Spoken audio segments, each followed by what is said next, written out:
Ahora pasamos a la tercera parte de la clase. Ahora vamos a ver campo eléctrico.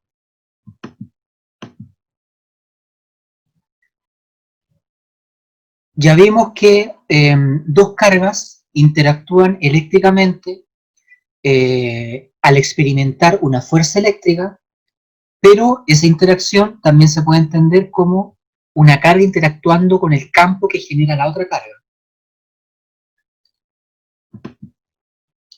¿Qué cosa es el campo eléctrico? El campo eléctrico en el punto P, en el punto donde lo están midiendo, depende de la posición, corresponde a la fuerza eléctrica por unidad de carga que siente esa carga colocada en el punto P. Y esa carga actúa como sensor o detector de campo eléctrico. Así que las unidades van a ser, de acuerdo con la definición, las unidades van a ser fuerza eléctrica dividido por carga eléctrica, Newton dividido por Coulomb. Entonces, si tienen un dipolo eléctrico, una carga negativa menos Q, una carga positiva más Q, esto es solo un ejemplo, un caso particular, y quieren medir el campo eléctrico en el punto P, ahí pueden ver el punto P y lo que quieren medir, que es el vector E, que el vector E simboliza el campo eléctrico. Entonces, de acuerdo con la definición, en el punto P se coloca una pequeña carga que actúa como sensor o detector de campo eléctrico. Esa carga va a sentir una fuerza eléctrica, esa fuerza se divide por el valor de esa carga, de la carga que actúa como sensor, y eso va a ser el campo eléctrico del sistema en el punto P. Aquí a la izquierda está dibujada la configuración total del campo eléctrico, y si nosotros pudiéramos percibir de algún modo el campo eléctrico, eso sería la imagen mental del campo eléctrico, si lo pudiéramos percibir. Sin embargo, cabe señalar que hay animales que perciben el campo eléctrico y que tienen una imagen mental de este. Por ejemplo, los tiburones cuentan con ampollas de Lorenzini que les permiten obtener una imagen mental del campo que sería similar a lo que están viendo aquí, para el caso de un dipolo. Si bien los seres humanos no podemos ver el campo eléctrico, hay seres vivos que lo perciben y que crean un mapa mental del campo. Bueno, aplicando la definición, vamos a tener que el campo eléctrico en P va a ser la fuerza percibida en P dividido por el valor de la carga que siente esa fuerza. Va a quedar medido en Newton dividido por Coulomb. Es importante saber que la base de todo esto es el valor del campo eléctrico que genera una carga puntual Q mayúscula, porque cualquier otro sistema corresponde a una agrupación de cargas puntuales. Así que sabiendo el valor que genera un pedacito del cuerpo, de un cuerpo gigante que genera campo, podemos hacer una sumatoria vectorial y tener el campo total que genera ese cuerpo. Pero para eso la clave es saber cuánto vale el campo generado por una carga puntual. Y ese campo, en la posición P, descrita por el vector R es el vector posición, el campo eléctrico en R va a ser la constante eléctrica por el valor de la carga que genera ese campo, dividido por la separación entre la carga que genera el campo y el punto P al cuadrado, y todo eso multiplicado por el versor radial. El versor radial es un versor que parte en la carga y que apunta hacia afuera hasta llegar al punto P. Ojo que, de acuerdo con la fórmula, el campo eléctrico puede quedar, después de hacer el cálculo, puede quedar apuntando radial positivo o radial negativo, porque de acuerdo con la fórmula que están viendo, la carga Q incluye su signo al realizar el cálculo. En ninguna parte dice valor absoluto. Al realizar el cálculo obtendrán el campo en el punto P, siendo ese punto identificado con el vector posición R, y esto va a estar medido en Newton dividido por Coulomb. Ejemplo, Si tenemos dos cargas, en este caso una positiva y otra negativa, la positiva vale 0.2 coulomb, la negativa vale menos 0.5 coulomb, un sistema formado por una carga positiva y otra negativa. La positiva, Q sub 1, está en R1, en X vale 0, en Y vale 0.7 metros, y la carga positiva está en R2, en X vale 0.5 y en Y vale 0. Lo que queremos hacer es calcular el campo eléctrico en el punto P. De acuerdo con el esquema, las coordenadas del punto P son: en X vale 0,5 y en Y vale 0.7. Entonces, calculamos el campo individual de cada carga y después sumamos los vectores. Esto mismo se puede hacer si, por ejemplo, tuvieran una esfera gigante, cargada. Entonces, esta esfera habría que dividirla en pequeñas cargas. Pueden ser al final millones de cargas pequeñas. Para cada carga se repite el cálculo que vamos a hacer ahora, y así se encuentra el carga que genera ese pedacito del cuerpo masivo en el punto P. Así lo tenemos para cada parte, para cada corpúsculo que forma al cuerpo gigante. Después sumamos todos los vectores y al sumarlos vamos a tener el campo total generado por ese gran cuerpo masivo en el punto P. Eso se llama principio de superposición del campo eléctrico. Es simplemente afirmar que el campo neto de un sistema es igual a la suma de los campos eléctricos individuales. No se olviden que son vectores. Hay que saber hacia dónde apunta, porque eventualmente se podrían anular. Pero si se olvida de que son vectores, jamás se le van a anular.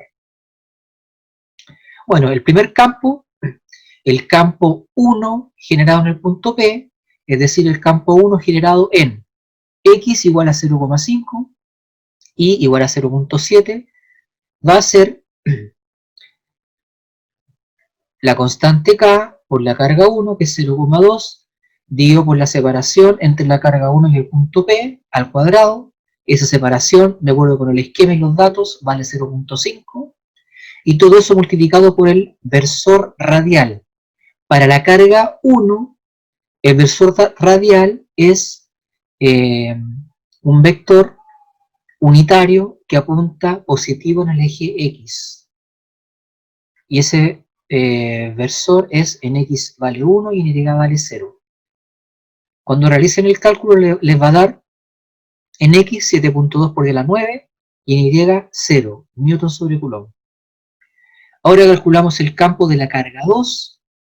Importante, el versor radial de la carga 2, como se ha definido el versor radial como un vector unitario que parte en la carga y apunta hacia afuera, entonces en ese caso el versor radial en el punto P, el versor radial de la carga 2, va a ser vertical hacia arriba, o sea, en X vale 0 y en Y vale 1. Ese versor cabe mencionar que se llama J tongo. Realizamos el cálculo. Campo de la carga 2 en el punto B, o sea, en X igual a 0.5, en igual 0.7, va a ser K por la carga 2 menos 0,5 coulomb dividido por la separación entre la carga 2 y el punto P.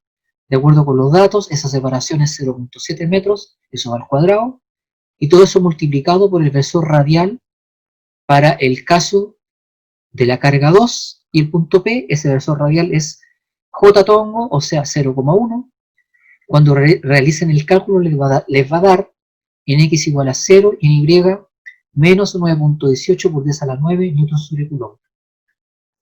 Finalmente, para calcular el campo neto del sistema en el punto P, se suman los dos campos. Ojo que podrían ser millones de campos si son millones de partículas. Si es una nube, por ejemplo, una nube cargada eléctricamente, habría que hacer este cálculo para cada partícula de la nube, para cada gotita de agua, por ejemplo, ¿ya? Y al final, después de sumar todos los vectores, en este ejemplo, obtenemos el campo neto, E sub 1 en el punto P más E sub 2 en el punto P. La suma vectorial les va a dar 7,2 por 10 a la 9 en X y menos 9,18 por 10 a la 9 en Y. Y eso corresponde a la fuerza eléctrica que sentiría una carga P colocada, o sea, una carga colocada en el punto P, siempre que esa carga vale 1 coulomb, porque esa es la definición de campo eléctrico. Fuerza eléctrica por unidad de carga. Ahora viene la explicación de lo que realizamos.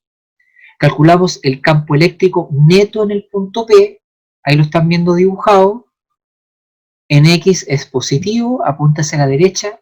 En Y es negativo, apunta hacia abajo. Es positivo en X porque la carga 1 es positiva, así que el versor radial apunta hacia la derecha y la carga es positiva, así que dos razones de peso que obligan a que en X apunta hacia la derecha, y en cambio la carga 2 es negativa, por lo tanto su campo en el punto P apunta hacia abajo, no hacia arriba, porque dijimos que se multiplica tanto el signo de la carga por el versor radial, obteniéndose así un vector positivo en X y negativo en Y. Ahora podemos aplicar lo aprendido. El ejercicio es el siguiente. Encuentre el campo eléctrico en el punto P, 3 en X, 7 en Y metros, dados una carga 1 que vale 0.5 microcoulomb, una carga 2 que vale 0.07 milicoulomb. No se olviden que micro es 10 a la menos 6 y mili es 10 a la menos 3. Además se tiene como dato la posición de la carga 1, 1 en X, 2 en Y metros, y la posición de la carga 2, 2 en X, 6 en Y metros. Si aplican el procedimiento que aquí hemos explicado, van a obtener que el campo neto en el punto P vale en X 2.24 por 10 elevado a 5 y en Y 2.24 por 10 elevado a 5 newton por coulomb. En todo caso, si ustedes lo calculan y obtienen un margen de error de un 5% o menos, se asume que en todo caso igual el cálculo está bien. No les tiene por qué dar exactamente el mismo valor. ¿Qué fue lo que aprendimos en esta sección de la clase 1? Primero que el campo eléctrico en P vale K por Q sobre R cuadrado y todo eso por el versor radial. Por lo tanto, cuando realicen el cálculo pueden obtener un versor para el campo eléctrico negativo, menos radial, o positivo, más radial, dependiendo del signo de la carga. Y aprendimos que para un cuerpo masivo que está formado por muchas cargas, en este caso sencillo vimos solo dos cargas, ¿ya? Pero pueden ser millones, el campo neto en el punto P es la suma de los campos eléctricos, sin olvidar que el campo eléctrico es vector.